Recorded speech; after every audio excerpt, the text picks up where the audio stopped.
नमस्कार साथियों, आप सभी का स्वागत है एजुकेशन लाइन में। दोस्तों, आज के इस लाइव सेशन में हम बात करेंगे राजस्थान जीके के इम्पोर्टेंट क्वेश्चनों के बारे में, जो कि बीएसटीसी एग्ज़ाम 2020 के लिए इम्पोर्टेंट है। तो दोस्तों, इस वीडियो में हम राजस्थान की जो प्राचीन सभ्यताएं हैं और साथ ही दोस्तों 1857 की क्रांति से संबंधित जो इम्पोर्टेंट पर्सन हैं उनके बारे में बात करने वाले हैं। तो दोस्तों, आप सभी लाइव सेशन में जुड़ चुके होंगे, तो आप अपने मित्रों को भी इन्फॉर्म कर दें ताकि वह भी अभी लाइव सेशन में जुड़ सके। और जो कल आपका एग्ज़ाम लगने वाला है 2 बजे से 5 बजे के बीच, तो उसमें कौन कौन से प्रश्न हैं जो कि भारतीय जो प्राचीन सभ्यताएं हैं और 1857 की क्रांति है उनसे बनने वाले हैं। तो चलिए दोस्तों, आज का वीडियो शुरू कर लेते हैं। तो पहला क्वेश्चन है, बीजक की पहाड़ी कौन सी सभ्यता से संबंधित है? तो दोस्तों, इस प्रश्न का सही आंसर है बेराट। तो दोस्तों, बेराट आपका अलवर में पड़ता है, ठीक है। तो बीजक की पहाड़ियाँ जो बेराट सभ्यता है उससे संबंधित है। नेक्स्ट प्रश्न, कालीबंगा क्षेत्र से कितनी अग्नि वेदिकाएं प्राप्त हुई है? तो दोस्तों, कालीबंगा क्षेत्र है उससे 7 अग्नि वेदिकाएं प्राप्त हुई है। दोस्तों, कालीबंगा कहाँ पे है? तो ये आपके हनुमानगढ़ में है, तो ये आपको याद रखना चाहिए। नेक्स्ट देखिए, मौर्यकालीन बौद्ध स्तूप की जो पूरा अवशेष है वह कहाँ से प्राप्त हुए हैं? तो दोस्तों, मौर्यकालीन के जो स्तंभ है, स्तूप है जो प्राप्त हुए हैं वह भी बेराट से हुए हैं। अगर आप राजस्थान के निवासी हैं और कभी आपने अलवर में विजिट की है तो आपने देखा होगा वहाँ पे जो मौर्यकालीन अवशेष थे सम्राट अशोक के, जो कि पत्रों पे लिखे हुए लेख थे, वह वहाँ पे अंकित किए गए हैं। तो ये बेराट से हुए थे। राजस्थान के किस जिले में डडीकर से कला पुरास्थल स्थित है? तो दोस्तों, ये भी अलवर में ही पड़ता है। तो ऑप्शन नंबर ए इसका सही आंसर है। नेक्स्ट देखिए, प्राचीनतम जुते हुए खेत के पुरातात्विक अवशेष किस सांस्कृतिक स्तर से प्राप्त हुए हैं? तो दोस्तों, प्राचीन जो खेत जुते हुए मिले हैं आपके, तो वो कहाँ से मिले हैं? तो दोस्तों, प्राक-हड़प्पा युगीन संस्कृति, दोस्तों जो आपकी हड़प्पा संस्कृति है उसकी जो प्राचीनतम साक्ष्य हैं वह वहाँ से प्राप्त हुए हैं। तो ऑप्शन नंबर ए आपका सही आंसर है। दोस्तों, आपसे रिक्वेस्ट होगी, अगर आप चैनल पर पहली बार विजिट कर रहे हैं तो चैनल को सब्सक्राइब करें और वीडियो को लाइक ज़रूर कर दें। नेक्स्ट पर्सन, दुर्गीकरण के पुरावशेष किस ताम्र पाषाण युगीन पुरास्थल से प्राप्त हुए हैं? तो दोस्तों, ये आपके बालाथल से प्राप्त हुए हैं। तो ऑप्शन नंबर बी आपका सही आंसर होगा। नेक्स्ट देखिए, गिलुड़ सभ्यता के अवशेष किस युग के हैं? तो दोस्तों, गिलुड़ सभ्यता की जो अवशेष है वह तांबा इस तरह युग यानी ताम्र जो युगीन सभ्यताएं थी आपकी उससे संबंधित है। तो ऑप्शन नंबर ए सही आंसर है। नेक्स्ट देखिए दोस्तों, कालीबंगा का उत्खनन कार्य किसके नेतृत्व में निष्पादित हुआ था? तो दोस्तों, इसका जो उत्खनन कार्य किया गया था वो बी बी लाल और बीबी थापर, 2 व्यक्ति थे, उनके द्वारा किया गया था। तो दोस्तों, अगर आप कालीबंगा सभ्यता को पूरा विस्तार से जानना चाहते हैं तो हम एक स्टोरी के माध्यम से आपको इसका पूरा विस्तार समझा सकते हैं कि कालीबंगा सभ्यता में क्या क्या वहाँ पे अवशेष पाए गए थे और कौन कौन सी वस्तुएं यहाँ पे प्राप्त हुई थी। ये पूरा एक हिस्ट्री के यानी कि एक स्टोरी के माध्यम से हम आपको पूरा बता सकते हैं। तो इसके लिए दोस्तों, आप ज़्यादा से ज़्यादा कमेंट करेंगे तभी हम आपको ये स्टोरी सुनाएंगे जिसमें कि कालीबंगा सभ्यता है उसके बारे में पूरा आपको जानकारी मिल जाएगी। नेक्स्ट देखिए, ये देखिए दोस्तों, आप ये कालीबंगा सभ्यता है। यहाँ पे खुदाई के दौरान इस तरह से मिला था, एक ऊंचा टीला था। कालीबंगा का शाब्दिक अर्थ काली चूड़ियों से है। दोस्तों, ये प्रश्न भी कई बार पूछा जा चुका है। तो ये आप चित्र में देख सकते हो, ये आपकी कालीबंगा सभ्यता है जो कि आपके हनुमानगढ़ जिले से प्राप्त हुई थी। नेक्स्ट देखिए, जुते हुए खेत के साक्ष्य किस सभ्यता से प्राप्त हुए थे? तो सर्वप्रथम जुते हुए खेत के साक्ष्य है वो भी कालीबंगा से हुए थे। दोस्तों, एक थोड़ी सी स्टोरी हम आपको यहाँ पे बताना चाहेंगे कि इसमें जैसे कि बीबी लाल और बीबी जो थापर 2 व्यक्ति थे, तो इसमें स्टोरी ऐसी होती है कि एक पति पत्नी होते हैं जो कि पति जब विदेश में जब अपना जो कारोबार करके घर आता है तो अपनी पत्नी के लिए कुछ लेके आता है यहाँ पे। तो कालीबंगा शब्द है, तो इससे जुड़ा हुआ शब्द अपन यहाँ पे लेते हैं कि वह अपनी पत्नी के लिए काली चूड़ियाँ लेके आता है। तो पत्नी को जब देता है तो पत्नी देखती है कि इस काली चूड़ियाँ लेके आए हैं हमारे लिए, जो कि बिल्कुल सही नहीं है क्योंकि औरतों को तो ज़्यादातर लाल कलर पसंद आता है। तो इसी पे वो थोड़ा सा नाराज़ हो जाती है और उनको मारने लगती है, मतलब उनको थाप मारती है और उसे थाप मारते लाल हो जाते हैं। तो बीबी ने पति को थाप मारा तो लाल हो गया। तो इस टाइप से आप याद कर सकते हैं, बीबी लाल बीबी थापर 2 व्यक्ति थे जिन्होंने उत्खनन कार्य किया था। इसके अलावा दोस्तों, यहाँ पे जो ईंट के साक्ष्य मिले हैं, पकी हुई ईंट के, और प्रत्येक घर से कुएं के साक्ष्य मिले हैं। और जो आपके बहुत सारी चीज़ें मिली हैं दोस्तों, हम इस स्टोरी के माध्यम से आपको बता सकते हैं। नेक्स्ट देखिए, प्राचीनतम ताम्रवर्ती नगरी को वर्तमान में कहा जाता है। तो दोस्तों प्राचीनतम जो ताम्र नगरी थी उसको आहड़ कहा जाता है। तो ऑप्शन नंबर बी आपका सही आंसर है। नेक्स्ट देखिए, दक्षिण पश्चिमी राजस्थान की प्राचीन सभ्यता का एक महत्वपूर्ण केंद्र था। तो दोस्तों आहड़ ही दक्षिणी पश्चिमी राजस्थान की जो प्राचीन सभ्यता थी उसका एक केंद्र रहा है। दोस्तों यहाँ पे एक क्वेश्चन आपसे पूछना चाहेंगे कि विश्व की सबसे पुरानी जो सभ्यता है वह कौन सी है। तो दोस्तों आप एक कमेंट करके ज़रूर बताइए, विश्व की सबसे पुरानी सभ्यता कौन सी है। नेक्स्ट देखिए दोस्तों, अपोलोटोडस का सिक्का किस पुरातात्विक स्थल से मिला है। तो दोस्तों ये आपका रेड जो आपका पुरातात्विक स्थल है वहाँ पे प्राप्त हुआ है। नेक्स्ट देखिए, निम्नलिखित में से किस स्थल से इंडो ग्रीक शासकों के 28 सिक्के प्राप्त हुए हैं। तो दोस्तों ये भी आपके बेराट से हुए हैं जो अलवर में स्थित है। ठीक है दोस्तों, यहीं से प्राप्त हुए हैं इंडो ग्रीक शासकों के सिक्के। बागोर की सभ्यता निम्नलिखित में से किस जिले में स्थित है। तो दोस्तों बागोर सभ्यता भीलवाड़ा से संबंधित है। तो भीलवाड़ा ऑप्शन नंबर ए आपका सही आंसर होता है। नेक्स्ट देखिए दोस्तों, जीवन स्वामी की धातु मूर्ति प्रतिहार कला जून 1986 को प्राप्त हुई थी। तो ये कहाँ पे पड़ता है। तो दोस्तों ये बरवाला जो क्षेत्र है वहाँ पे ये प्राप्त हुई थी। तो ऑप्शन नंबर डी आपका सही आंसर है। नेक्स्ट देखिए, आहड़ का उत्खनन कार्य किसके नेतृत्व में किया गया था। तो दोस्तों आहड़ जो आपका सभ्यताएं प्राप्त हुई थी वो HD सांकलिया के नेतृत्व में इसका उत्खनन कार्य है वह किया गया था। तो ऑप्शन नंबर ए सही आंसर है। नेक्स्ट, आहड़ सभ्यता की सर्वप्रथम खुदाई किसने की थी। तो सबसे पहले एक तो था सबसे पहले खुदाई किसने की और किसके नेतृत्व में, तो ये अलग अलग क्वेश्चन बनता है। तो सर्वप्रथम खुदाई है वह अक्षय कीर्ति व्यास के द्वारा की गई थी। नेक्स्ट देखिए दोस्तों, साबी नदी के तट पर प्राचीन राजस्थान की सभ्यता का कौन सा स्थल बसा हुआ था। तो दोस्तों जोधपुरा, जो कि जोधपुर के नाम से जाना जाता है। तो ये जो आपकी साबी नदी है उसके तट पे बसा हुआ था, क्योंकि प्राचीनतम जो भी नगर बसे हुए थे वो कहाँ पे बसे हुए मिलते थे, किसी नदी के तट पे बसे हुए मिलते थे, क्योंकि वहाँ पे जो आपके पानी की व्यवस्था है, जो आपकी खेती होती थी उसके लिए पर्याप्त पानी मिल जाता था। साथ ही जो आपके जो कच्चा माल तैयार होता था वो दूसरी जगह ले जाने के लिए पानी का जो वे था, जो जहाज़ वगैरह नाव जो बनाई जाती थी तो उनके माध्यम से आसानी से ले जा सकते थे। नेक्स्ट प्रश्न, प्राचीनतम पुरातात्विक स्थल गरदड़ा किस नदी के किनारे था। तो ये छाजा जो नदी थी उसके किनारे बसा हुआ था।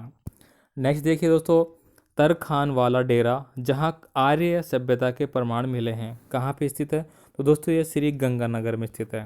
ठीक है दोस्तों, श्री गंगानगर में स्थित है। नेक्स्ट देखिए, पुरास्थल आहड़ को किस वंश ने अपनी राजधानी के रूप में अपनाया था। तो दोस्तों इसको गुहिल वंश ने अपनाया था। तो ऑप्शन नंबर डी सही आंसर है। नेक्स्ट प्रश्न देखिए, निम्नलिखित में से किस सभ्यता में विकसित एवं सामरिक महल की किलेबंदी की अवशेष प्राप्त हुए हैं। तो दोस्तों कौन सी सभ्यता में जो किला का निर्माण किया गया था उसकी जो मतलब किलेबंदी, यानी कि उसका किलाबंदी कोई दूसरा जो राजा आक्रमण के लिए आए तो उसमें आसानी से नहीं पहुंच सके, तो ऐसा कहाँ था। तो दोस्तों कालीबंगा में ही ऐसा मिला है। नेक्स्ट, कालीबंगा पुरास्थल के किस दिशा में जुता हुआ खेत मिला है। तो दोस्तों दक्षिण पूर्व क्षेत्र में। दोस्तों अगर ये राज्य है आपका पूर्व, पश्चिम, उत्तर और दक्षिण, तो दोस्तों दक्षिण पूर्व क्षेत्र में। ठीक है, दक्षिण पूर्व क्षेत्र में, इस क्षेत्र में आपके जो जुते हुए खेत है वो प्राप्त हुए थे। गिलुड़ किस नदी के किनारे स्थित है। तो दोस्तों ये बनास नदी के किनारे स्थित है। ठीक है, नेक्स्ट क्वेश्चन देखिए दोस्तों, बालाथल राजस्थान के किस जिले में स्थित है। तो दोस्तों बालाथल आपके उदयपुर जिले में स्थित है। तो बालाथल जो सभ्यता है वह राजस्थान के उदयपुर से संबंधित है। अब दोस्तों कुछ प्रश्न है जो कि 1857 की क्रांति के हैं वो हमने लिए हैं यहाँ पे, तो उसके बारे में बात करेंगे, क्योंकि 1857 की क्रांति है वह इम्पोर्टेंट है। राजस्थान जीके की दृष्टि से बात करें या फिर इंडिया जीके की दृष्टि से बात करें, तो राजस्थान का कोई भी एग्जाम हो उसमें 1857 की क्रांति से 5 से 7% आपको देखने को जरूर मिल जाएंगे। तो चलिए स्टार्ट करते हैं। राजस्थान में आहुआ का विद्रोह किसके नेतृत्व में हुआ था। तो दोस्तों ठाकुर खुशहाल सिंह के नेतृत्व में इसका यहाँ पे विद्रोह किया गया था। और बात करें राजस्थान में सर्वप्रथम दोस्तों जो आपकी 1857 की क्रांति है वह कहाँ पे हुई थी यह आपको बताना है, क्योंकि भारत की बात करें तो भारत में जो क्रांति हुई थी वह कहाँ पे हुई थी ये भी बताना है, साथ ही राजस्थान में सर्वप्रथम कहाँ पे हुई थी। तो निम्नलिखित में से कौन भूतपूर्व कोटा राज्य की स्वतंत्रता सेनानी थी। तो दोस्तों ये एक महिला थी, कमला स्वाधीन, ये कोटा राज्य की स्वतंत्रता सेनानी थी। नेक्स्ट देखिए 1817-1818 के दौरान निम्नलिखित में से कौन सी रियासत प्रथम थी जिसने अंग्रेजों के साथ संधि की? तो दोस्तों करौली, दोस्तों एक सहायक संधि, सर्वप्रथम जो अंग्रेजी शासक थे उन्होंने सहायक संधि चलाई। उसके बाद फिर चलाई एक पृथक्करण की नीति चलाई, जिसमें कि जो भी विभिन्न राजस्थान के राज्य थे अलग अलग, वो क्या है पृथक्करण की नीति वहाँ पे अपनाई गई। तो उसमें सर्वप्रथम जो रियासत थी करौली रियासत थी, जो कि अंग्रेज़ों के अधीनता स्वीकार की या अंग्रेज़ों की जो शर्तें थी वह उन्होंने मानी। और जो अंतिम रियासत थी दोस्तों वह थी आपकी आबू यानी सिरोही वाली। ये भी आपको ध्यान होना चाहिए। पहली तो कौन सी थी? करौली। और अंतिम कौन सी थी आपकी? सिरोही। ठीक है, अंतिम सिरोही थी। नेक्स्ट देखिए दोस्तों, कोटा में 1857 के विद्रोह का नेतृत्वकर्ता कौन था? तो दोस्तों कोटा में जो नेतृत्वकर्ता थे वह जयदयाल और मेहराब खान थे। तो दोस्तों इन नाम से आप अंदाज़ा लगा सकते हैं कि उस समय जो क्रांति हुई थी उसमें हिंदू और मुस्लिम दोनों ने बिल्कुल बराबर लड़ते हुए जो अंग्रेज़ों से मुकाबला करते हुए भारत को आज़ादी दिलाने के लिए जो आंदोलन शुरू किए थे, उनमें हिंदू और मुस्लिम दोनों की एकता देखी गई थी। नेक्स्ट, करौली राज्य और अंग्रेज़ों के मध्य संधि कब हुई थी? तो दोस्तों ये नवंबर 9 1817 में हुई थी। तो सबसे पहले कब हुई थी? 1817 में। और सबसे लास्ट वाली जो मैंने बताई अभी सिरोही में, वह हुई थी दोस्तों 1823 में। ठीक है, इसके अलावा एक और संधि थी जो कि 1820 या 22 के आसपास हुई थी, जो कि जैसलमेर की है। बाकी 1817, 18 और फिर लास्ट वाली 1823 है। नेक्स्ट देखिए दोस्तों, स्वतंत्रता संग्राम के दौरान निम्न में से कौन सी महिला जेल नहीं गई? तो दोस्तों ये स्वतंत्रता के आंदोलन में भाग लेने वाली महिलाएं हैं। इनमें से कालीबाई ऐसी थी जो कि जेल में नहीं गई थी, बाकी सभी को जेल में डाला गया था। राजपूताना की किस एकमात्र रियासत के साथ अंग्रेजों ने बाइबल को साक्षी मानकर संधि की थी? तो दोस्तों आपको बता दें कि भरतपुर ऐसी रियासत थी जहाँ पे बाइबल को साक्षी मानकर संधि की गई थी। लेकिन आपको बता दें कि संधि के लिए यहाँ पे शर्त रखी गई थी, लेकिन जो यहाँ के सेना की टुकड़ी के जो जवान थे, भारतीय सेना की टुकड़ी के, उन्होंने ये जो शपथ दी जाती है भारत की, जैसे बाइबल की दी जा रही थी, और भारत के जो भी मानने वाले लोग थे जिस धर्म को, उनको शपथ दी जा रही थी, लेकिन उन्होंने नहीं मानी थी यहाँ पे। लेकिन प्रश्न बनता है कि किसके शपथ दिलाई गई थी? तो भरतपुर रियासत से ये संबंधित था। नेक्स्ट है, सिद्धोराज दर्डा कौन थे? तो दोस्तों ये आपके गांधीवादी एवं सर्वोदय एक नेता थे। राजस्थान में 1857 में प्रथम विद्रोह कहाँ हुआ? तो दोस्तों अभी हाल ही मैंने प्रश्न पूछा था, तो ये नसीराबाद में हुआ था। तो दोस्तों नसीराबाद कहाँ पे है? आपका अजमेर में। नसीराबाद और ब्यावर दो ऐसी छावनियाँ थी दोस्तों जो अजमेर में थी। इसके अलावा दोस्तों आपकी एरिनपुरा हो गई, कोटा हो गई, भरतपुर हो गई, तो अलग अलग यहाँ पे रियासतें थी जहाँ पे सेना की छावनियाँ बनी हुई थी। ठीक है, तो पहला कहाँ हो गया? नसीराबाद में हो गया। अब राजस्थान में कब? ये तो हो गया कि 1857 में पहली नसीराबाद में हुई थी, लेकिन किस तारीख को हुई थी? तो दोस्तों ये आपको बता दें कि ये 28 मई 1857 को हुई थी, क्योंकि राजस्थान में इसकी जो पहली खबर आई थी, क्योंकि पहली जो आपकी स्वतंत्रता 1857 की जो हुई थी वह कहाँ पे हुई थी, ये आपने बताया नहीं, क्योंकि ये आपको बताना है। इसके बाद दोस्तों वहाँ पे होने के बाद फिर राजस्थान में इसकी खबर है वह 19 मई को आई थी। 19 मई को आने के बाद यहाँ पे जो अंग्रेज़ अधिकारी थे वो एक्टिव हो गए थे कि यहाँ पे ज़्यादा आंदोलन ना हो। नेक्स्ट 1857 के समय जोधपुर के महाराजा तख्त सिंह ने किसके नेतृत्व में सेना अजमेर भेजी? तो दोस्तों आपको बता दें कि कुशाल सिंह सिंघवी, इनके नेतृत्व में इन्होंने जो अजमेर में सेना भेजी थी। तो यानी कि आप यहाँ पे अंदाज़ा लगा सकते हैं कि जोधपुर जो कि मारवाड़ क्षेत्र है, तो उस समय जोधपुर के जो राजा तख्त सिंह थे उन्होंने अंग्रेज़ों की सहायता की, जबकि वो इंडियन थे। तो कहीं ना कहीं 1857 की क्रांति जो कि कई जगह दब गई थी, वह हमारे यहीं के जो राजा थे उन्होंने अंग्रेज़ों का सहायता दी, इसी के कारण वहाँ पे थोड़ी सी क्रांति नहीं हो पाई। नेक्स्ट, राजस्थान की पहली रियासत कौन सी थी जो डॉक्ट्रिन ऑफ लैब्स के अंतर्गत हस्तगत हुई थी? तो दोस्तों ये करौली रियासत थी। तो दोस्तों डॉक्ट्रिन ऑफ लैब्स ये क्या थी? तो दोस्तों ये अंग्रेज़ों की एक ऐसी शर्त थी जिसमें कि अगर कोई भी जो राजा होता है ठीक है। अगर उसका उत्तराधिकारी नहीं होता है या उसका कोई पुत्र नहीं होता है तो उसकी जो रियासत है वह उनसे छीन ली जाएगी और उसका अधिकार अंग्रेजी जो अधिकारी वहाँ पे होगा, क्योंकि उस समय गवर्नर बन गए थे, तो जो भी अंग्रेजी अधिकारी वहाँ पे होगा तो उसके अधीन हो जाएगी। तो ये थी डॉक्ट्रिन ऑफ लैप्स, यानी कि उत्तराधिकारी नहीं होने पे वहाँ की जो रियासत है वह अंग्रेज़ों के अधीन हो जाएगी। तो इसका मतलब ये होगा। नेक्स्ट देखिए दोस्तों, निम्बाड़ा पर अधिकार करने में अंग्रेज़ों की मदद किस राज्य की सेना ने की? तो दोस्तों मेवाड़ की जो सेना थी उन्होंने वहाँ पे अंग्रेज़ों की मदद की थी निम्बाड़ा में। नेक्स्ट देखिए, जोधपुर लीजन ने के सैनिकों ने किस छावनी में क्रांति का उद्घोष किया था? तो दोस्तों जोधपुर के जो लीजन सैनिक थे, सैनिक छावनी थी, जो टुकड़ियाँ थी, पैदल सेना थी, उन्होंने एरिनपुरा, दोस्तों एरिनपुरा कहाँ पे है? पाली में। तो यहाँ पे उन्होंने इसकी क्या की थी? छावनी में क्रांति का उद्घोष किया था। निम्नलिखित में से कोटा में 1857 की क्रांति का नेता कौन था? तो दोस्तों जयदयाल यहाँ पे क्रांति के नेता बने थे। नेक्स्ट, वह स्थान जहाँ कालीबाई शहीद हुई थी? तो दोस्तों रास्तापाल एक स्थान था जहाँ पे कालीबाई है वह शहीद हो गई थी 1857 की क्रांति के दौरान। यानी कि दोस्तों आपको बता दें कि भरतपुर ऐसी रियासत है जहाँ पे पुरुषों के साथ साथ महिलाएं भी 1857 की क्रांति में भाग ली थी। नेक्स्ट, स्वतंत्रता सेनानी एवं राजनीतिज्ञ नगेंद्र बाला किस शहर से संबंधित थे? तो दोस्तों ये कोटा से संबंधित थे। राजस्थान के स्वतंत्रता सेनानी एवं उनके कार्य क्षेत्र के संबंध में गलत युग्म कौन सा है? तो दोस्तों अर्जुन लाल सेठी उदयपुर के नहीं थे, तो ये गलत है। नारायण व्यास जोधपुर के थे, केसरी सिंह बारट मेवाड़ के थे, गोविंद गिरी बांगड़ के थे। नेक्स्ट पर्सन, महान कवि व साहसी क्रांतिकारी केसरी सिंह बारट को 1914 में किस जेल में बंदी बनाकर रखा गया था?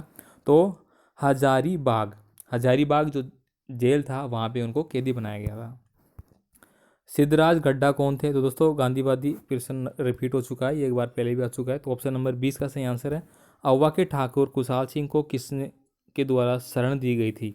तो दोस्तों कोठारिया के द्वारा उनको शरण दी गई थी।